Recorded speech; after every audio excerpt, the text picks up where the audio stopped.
Hello friends, എല്ലാവർക്കും Sindhu's world of music ചാനലിൻ്റെ മറ്റൊരു വീഡിയോയിലേക്ക് സ്വാഗതം. ഇന്ന് നമ്മൾ ഗുരുവായൂർ അമ്പലത്തിൽ നിന്നൊക്കെ കിട്ടുന്ന അതേ രീതിയിലുള്ള ഒരു രസകാളൻ്റെ റെസിപ്പി ആയിട്ടാണ് വന്നിട്ടുള്ളത്. നമ്മുടെ മോരുകറിയായിട്ട് സാമ്യമുള്ള ഒരു കറിയാണ് ഈ രസകാളൻ എന്ന് പറയുന്നത്.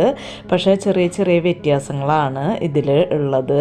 അതായത് മോരുകറിയിൽ നമ്മൾ മോര് മാത്രമേ ഒഴിക്കുകയുള്ളൂ. രസകാളനിലാണെങ്കിൽ മോരും പുളിയും പിഴിഞ്ഞൊഴിച്ചിട്ടാണ് നമ്മൾ ഈ കറി ഉണ്ടാക്കുന്നത്. അതുപോലെ തന്നെ മോരുകറിയിൽ കുമ്പളങ്ങ, ചേന, കായ അങ്ങനെയുള്ള കഷ്ണങ്ങളാണ് നമ്മൾ മോരുകറി ഉണ്ടാക്കാനായിട്ട് എടുക്കുന്നത്. പക്ഷേ രസകാളനിൽ ചേന, മത്തങ്ങ, കായ, മുരിങ്ങക്കായ, വഴുതനങ്ങ അങ്ങനെ ഏത് കഷ്ണം വെച്ചിട്ടും നമുക്ക് ഈ രസകാളൻ തയ്യാറാക്കാൻ പറ്റും. ഇതിൽ ഏതെങ്കിലും ഒരു കഷ്ണം വെച്ചിട്ടും നമുക്ക് രസകാളൻ തയ്യാറാക്കാം. അപ്പോൾ നമുക്ക് ഈ രസകാളൻ എങ്ങനെയാണ് തയ്യാറാക്കുക എന്ന് നോക്കിയാലോ. അപ്പോൾ രസകാളൻ ഉണ്ടാക്കാനായിട്ട് ഞാനിവിടെ ഒരു കഷ്ണം കുമ്പളങ്ങ എടുത്തിട്ടുണ്ട്. അതുപോലെ തന്നെ ഒരു കഷ്ണം മത്തങ്ങ എടുത്തിട്ടുണ്ട്. ഇത് നമുക്ക് തൊലി കളഞ്ഞ് ചെറിയ കഷ്ണങ്ങളാക്കി എടുക്കണം. അപ്പം ഞാൻ നേരത്തെ പറഞ്ഞ പോലെ രസകാളനിലേക്ക് വഴുതനങ്ങ, മുരിങ്ങക്കായ, ചേന, നമുക്ക് കയ്യിലെ ഏതൊക്കെ കഷ്ണങ്ങളാണോ ഉള്ളത് ഇതൊക്കെ വെച്ച് നമുക്ക് രസകാളൻ തയ്യാറാക്കാൻ പറ്റും. ഞാനിപ്പോൾ ഈ കഷ്ണങ്ങളാണ് എടുത്തിട്ടുള്ളത്. ഇപ്പം ഞാൻ കുമ്പളങ്ങയും മത്തങ്ങയും അതിലെ തൊലിയൊക്കെ കളഞ്ഞ് കഷ്ണങ്ങളാക്കി എടുത്തിട്ടുണ്ട്. ഞാൻ ഇതേപോലെ കഷ്ണങ്ങൾ ഈ സൈസിലാണ് ഞാൻ കഷ്ണങ്ങളാക്കി എടുത്തിട്ടുള്ളത്. ഇനി ഞാനിവിടെ ഒരു നെല്ലിക്ക വലിപ്പത്തിൽ പുളി എടുത്തിട്ടുണ്ട്. അത് നമുക്ക് ഒരു ഗ്ലാസ് വെള്ളം ഒഴിച്ചിട്ട് നന്നായിട്ടൊന്ന് പിഴിഞ്ഞെടുക്കണം. ഈ പുളി പിഴിഞ്ഞ വെള്ളത്തിലാണ് നമ്മൾ ഈ കഷ്ണങ്ങൾ വേവിക്കണത്. അപ്പോൾ ഈ കഷ്ണങ്ങൾ ഈ പുളിവെള്ളത്തിൽ വെന്ത് കിട്ടും. അതുകൊണ്ടാണ് ഞാനിപ്പോൾ ഇതിൽ പുളി ഒഴിക്കണത്. അപ്പോൾ ചേനയൊക്കെ ആവുമ്പോൾ കുറച്ച് വേവുള്ളതാണ്. അപ്പോൾ അതൊക്കെ ചേർക്കണമെന്നുണ്ടെങ്കിൽ മുമ്പ് ചേന വേവിച്ചതിന് ശേഷം വെന്ത് വരുമ്പോൾ മാത്രം മറ്റുള്ള കഷ്ണങ്ങൾ ഇട്ട് കൊടുത്താൽ മതി. അപ്പോൾ എന്നിട്ട് പുളി ഒഴിച്ചു കൊടുത്ത് വേവിച്ചാൽ മതി. ഇപ്പോൾ പുളി പിഴിഞ്ഞത് കഷ്ണങ്ങളിലേക്ക് ഒഴിച്ചു കൊടുത്തിട്ടുണ്ട്. ഇനി നമുക്ക് ഈ കഷ്ണങ്ങൾ മുങ്ങി കിടക്കുന്ന വിധത്തിൽ വെള്ളം ഒഴിച്ചു കൊടുക്കാം. അപ്പം ഞാൻ 2 ഗ്ലാസ് വെള്ളം കൂടി ഒഴിച്ചിട്ടുണ്ട്. അപ്പോൾ മൊത്തം 3 കപ്പ് വെള്ളമാണ് നമ്മൾ ഇതിലേക്ക് ഒഴിച്ചു കൊടുത്തിട്ടുള്ളത്. ഇനി ഇതിലേക്ക് പാകത്തിന് ഉപ്പ് ചേർത്ത് കൊടുക്കാം. പിന്നെ ഒരു 1/2 ടീസ്പൂൺ മഞ്ഞൾപ്പൊടി ഞാൻ ചേർത്ത് കൊടുക്കുന്നുണ്ട്. ഒന്ന് മിക്സ് ചെയ്ത് കൊടുത്ത് നമുക്ക് മൂടി വെച്ച് ഈ കഷ്ണങ്ങൾ മീഡിയം ഫ്ലെയിമിൽ ഇട്ടിട്ട് ഒന്ന് വേവിച്ചെടുക്കാം. അപ്പോൾ കഷ്ണങ്ങൾ വെന്ത് വരട്ടെ. ഈ സമയത്ത് ഞാനിവിടെ ഒരു പാൻ അടപ്പത്ത് വെച്ചിട്ടുണ്ട്. അതിലേക്ക് 1 ടീസ്പൂൺ പച്ചരി ഇട്ട് കൊടുക്കുന്നുണ്ട്. അപ്പം നമ്മൾ തീ കത്തിച്ചിട്ടൊന്നുമില്ല, നമുക്കൊന്ന് ഡ്രൈ റോസ്റ്റ് ചെയ്ത് എടുക്കാനുള്ളതാണ്. അപ്പോൾ 1 ടീസ്പൂൺ പച്ചരി ഇട്ട് കൊടുത്തിട്ടുണ്ട്. പച്ചരിക്ക് പകരം ഏത് അരി വേണമെങ്കിലും നമുക്ക് ഇട്ട് കൊടുക്കാം.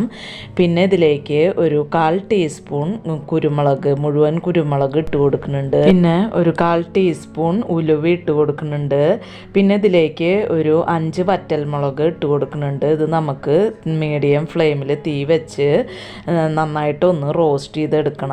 ഇത് നല്ലൊരു വാസന വരും. അതുവരേക്ക് നമുക്കിതൊന്ന് റോസ്റ്റ് ചെയ്തെടുക്കാം. അപ്പോൾ കുരുമുളകും ഉലുവയും എടുക്കുമ്പോൾ പ്രത്യേകം ശ്രദ്ധിക്കണം, അധികം ആവാണ്ട് നോക്കണം. അധികമായി കഴിഞ്ഞാൽ ഒട്ടും തന്നെ ടേസ്റ്റ് ഉണ്ടാവില്ല നമ്മുടെ കറിക്ക്. അപ്പോൾ നമ്മൾ ഇതിലേക്ക് പച്ചമുളകും വറ്റൽമുളകും ഒക്കെ ചേർത്ത് കൊടുക്കുന്നത് കൊണ്ട് കുരുമുളകൊക്കെ ഇത്ര തന്നെ ചേർത്ത് കൊടുത്താൽ മതി.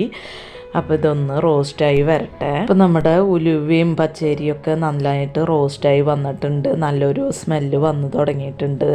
നമുക്കിനി തീ ഓഫ് ചെയ്തിട്ട് ഇതൊന്ന് ചൂടാറാനായിട്ട് വെക്കാം. ഇനി ഞാനിവിടെ ഒരു മിക്സിയുടെ ജാർ എടുത്തിട്ടുണ്ട്. അതിലേക്ക് നമ്മുടെ ചൂടാറി വന്നിട്ടുള്ള മുളകും അരിയൊക്കെ ഇട്ട് കൊടുക്കുന്നുണ്ട്. ഇതൊന്ന് നമുക്ക് നന്നായിട്ടൊന്ന് പൊടിച്ചെടുത്തിട്ട് വരാം. ഇപ്പോൾ അരി മുളകൊക്കെ ഇവിടെ നന്നായിട്ട് പൊടിച്ചെടുത്തിട്ടുണ്ട്. ഇനി ഇതിലേക്ക് ഞാൻ ഒരു 1/2 മുറി തേങ്ങ ചിരകിയത് ഇട്ട് കൊടുക്കുന്നുണ്ട്.